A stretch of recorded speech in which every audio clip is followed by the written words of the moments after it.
नमस्ते। पीएम श्री उच्च प्राथमिक विद्यालय कुराली में आप सभी का स्वागत है। मैं संस्कृत विषय की शिक्षिका सोनिया वर्मा आप सभी का स्वागत करती हूँ। आज मैं कक्षा 7 में पाठ नंबर 2 का शिक्षण करूँगी। तो चलिए देखते हैं कि पाठ नंबर 2 में हम आज क्या पढ़ेंगे।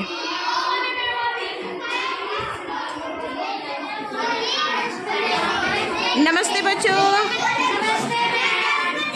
ये मेरी कक्षा 7 है और आज हम इनके साथ संस्कृत भाषा का अध्ययन करेंगे और हमारा पाठ होगा द्वितीय चित्रपाठ। इस पाठ में हम सर्वनाम के प्रयोग को सीखेंगे और ये मेरा TLM है।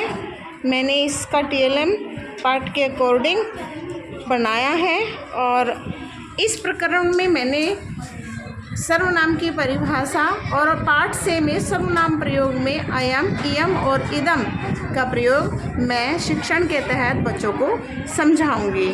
तो चलिए चलते हैं और संस्कृत भाषा का शिक्षण आरंभ करते हैं। तो बच्चों, आज हमारे पाठ का क्या नाम है? तो आज हम पढ़ते हैं। सबसे पहले हम देखेंगे सर्वनाम की परिभाषा। जो शब्द संज्ञा के स्थान पर प्रयोग किए जाते हैं उन्हें सर्वनाम कहते हैं।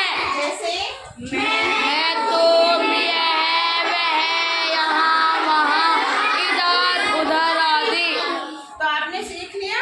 Yes ma'am. हम जो आज पाठ पढ़ रहे हैं चित्रपाठ, उसमें सर्वनाम का प्रयोग किस प्रकार हुआ है यह देखेंगे।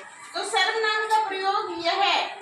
तो यहाँ पर अयम, इयम और इदम, यहाँ पर 3 जो शब्द है हमारे पास है और इन तीनों का ही अर्थ है यह है।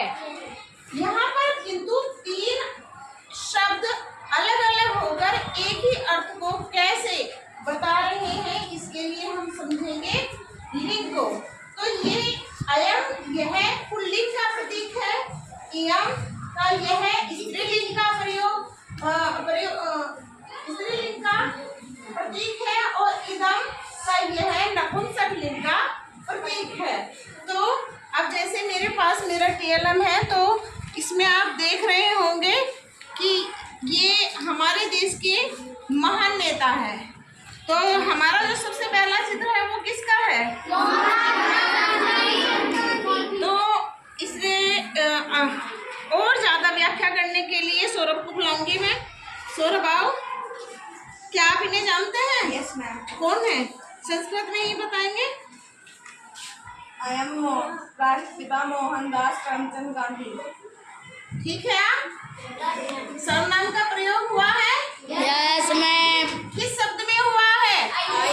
अयम। क्योंकि राष्ट्रपिता महात्मा जो हमारे मोहनदास करमचंद गांधी जी हैं वह पुल्लिंग है, तो उनके लिए अयम शब्द का प्रयोग हुआ है। अब हम निम्नलिखित महिला नेत्रियों को देख रहे हैं, तो इनमें से हम किसी एक के विषय में जानकारी लेंगे। कौन बताएगा? वैष्णवी आएगी। तो वैष्णवी बताओ, ये कौन है? इयं श्रीमती इंदिरा गांधी इयं अस्माकं देशस्य प्रथम महिला प्रधानमंत्री।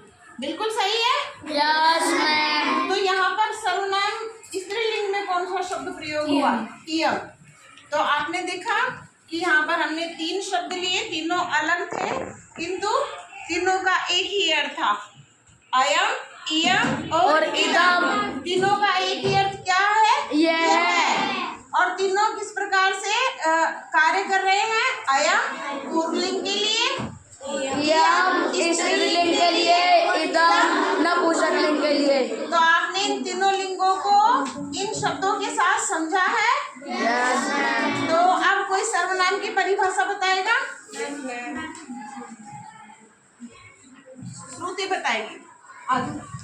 संज्ञा के स्थान पर प्रयोग होने वाले शब्दों को सर्वनाम कहते हैं, जैसे उसका, उसकी, तुम्हारा, मैं आदि। तो ठीक है।